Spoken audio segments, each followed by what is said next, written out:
Well, we don't have any audio, but we have the man here himself, so if he'd like to come up and explain it, Mr. Tim Trimble.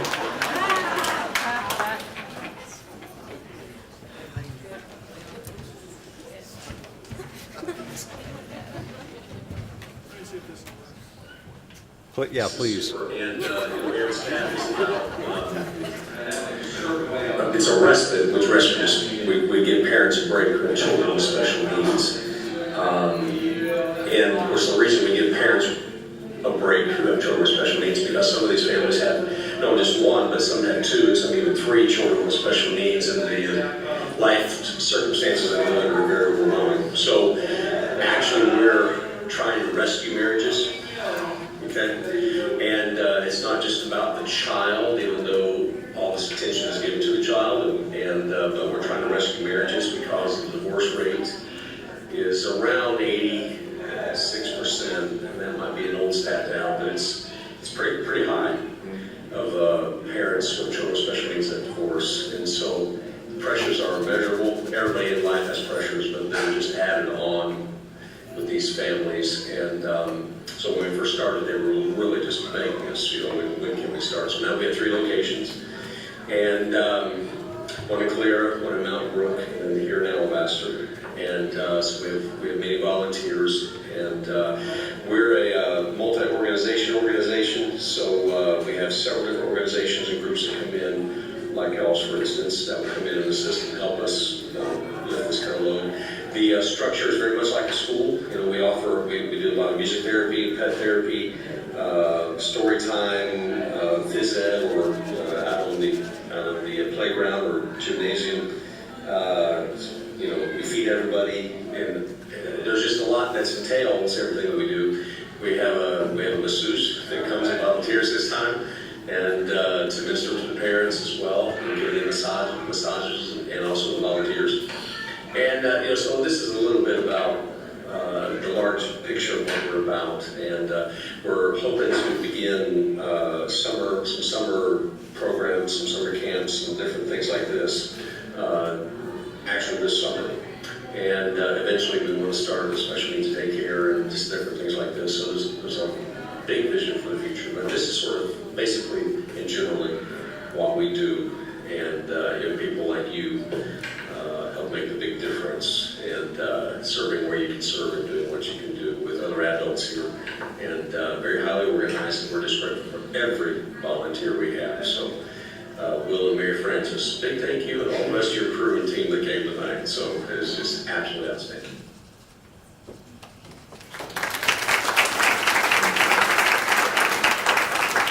So we volunteered with Aaron's staff March 17th, and so that gave us the opportunity to serve the kids and adults who benefit from this organization and the very special care that it provides.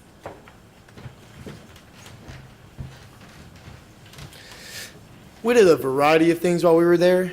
Let's see, we did arts and crafts, we sang songs, we played on the playground. I got to be a 5-star chef.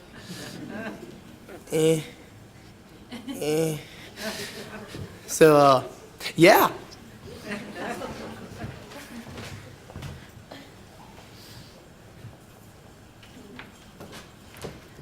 So through Aaron's staff, I was able to contribute to a greater cause by really stepping out of my comfort zone and loving on some really sweet people. I'd never worked with special needs kids before Aaron's staff. And McKinley and I hung out with a boy named Peyton, whose brother is also disabled, and their dad had left them and their mom when they were really little.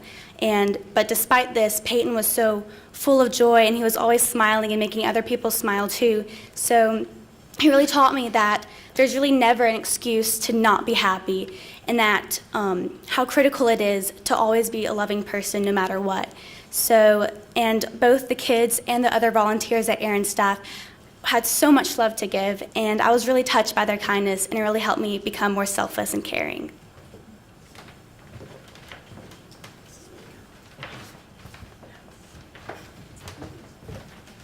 Howdy, once again. When I was at Aaron's staff, I saw some really good things.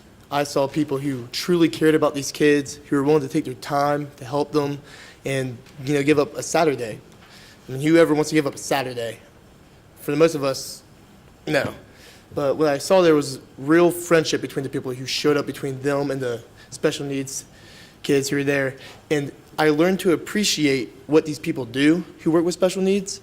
And I mean, it's something you can't, it just changes you.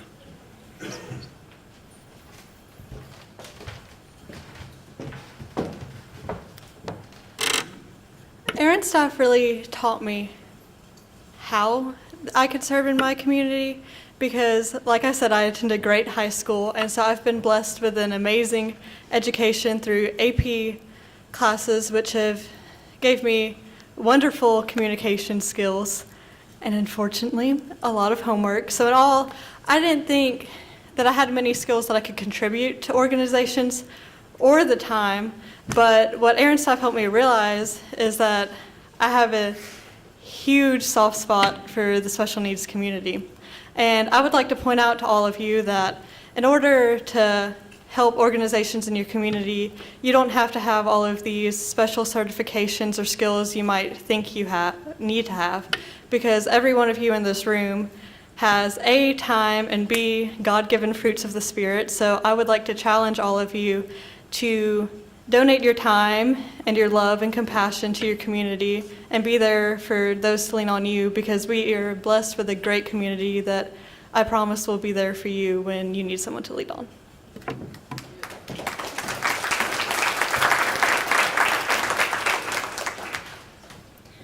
My 2 words were community and provision, because through this program I've been able to see how I can grow through my community and be able to contribute, especially as I grow older. My 2 words are leadership and service. Each one of us, in many different ways, is a leader, and as leaders, we serve. And through this program, we have all had opportunities to do both of those things, and I'm grateful for that opportunity. My biggest takeaways were the networking skills and dexterity. With us moving, going to college and moving into the workforce, networking skills are essential. And so we've been able to build on those through this program. But also, not only is it what you know, but it's a lot of who you know.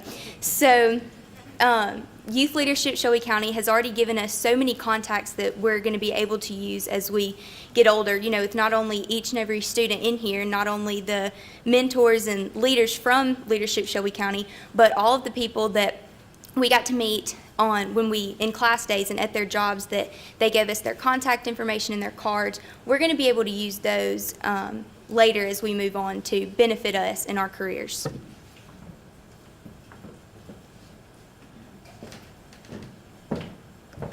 So as a group of 9 teenagers, we were able to accomplish some pretty amazing things, because like the other groups you've listened to tonight have said, we're all very busy, which is partly why we're in this leadership program. We're very active.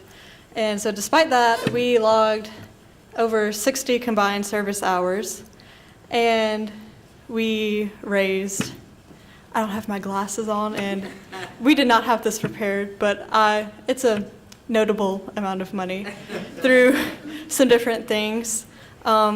We have an amazing group leader, Mr. Kevin Morse. I don't know where he is, but he was able to locate some pretty spiffy sunglasses that I believe Will was responsible for selling most of, because I guess his Facebook is just more popular than mine is.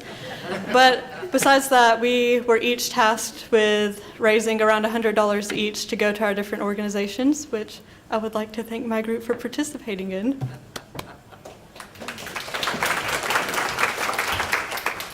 As well as these things, we were also able to give a free cone of ice to hundreds of Special Olympics participants. Every participant was offered one, and we were able to supply them with those, as well as help out amazing organizations like Aaron's staff, who really embody just the selfless leadership that is required. And kind of like I think Billy was saying earlier, it's not really about the most qualified or anything like that. As a group of teenagers here, we've been able to create something and be leaders when we really aren't qualified. And I think it's organizations like that who really show everyone who can really be a leader. Sorry. So with this program as a whole, we have definitely developed lifelong friendships, and I think I can speak for everything on that part, or for everybody on that part, my bad. And we firmly believe that if serving is beneath you, then leadership is beyond you.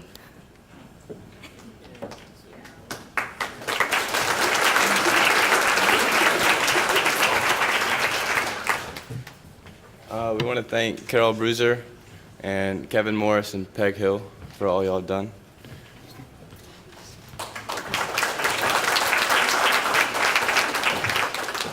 We would also like to give a big thanks to our superintendent, Randy Fuller, as well as other school board members, including Aubrey Miller, Peg Hill,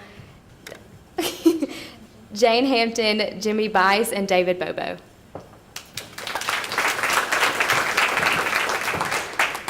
We would also like to thank all of our wonderful principals for letting us miss so much school because they know how wonderful this program is.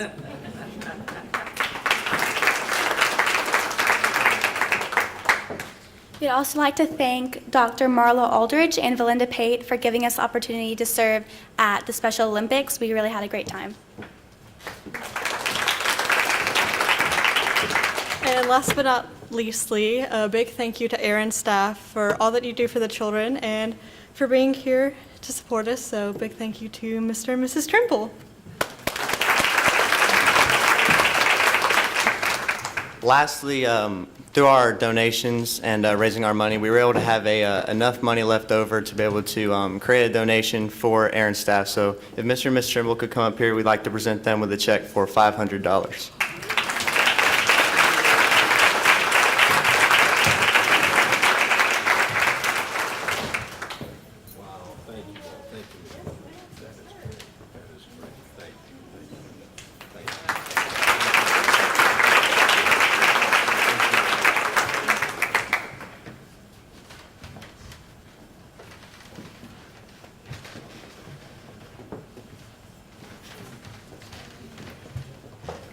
So that's it. Thank you all for coming out tonight and supporting us.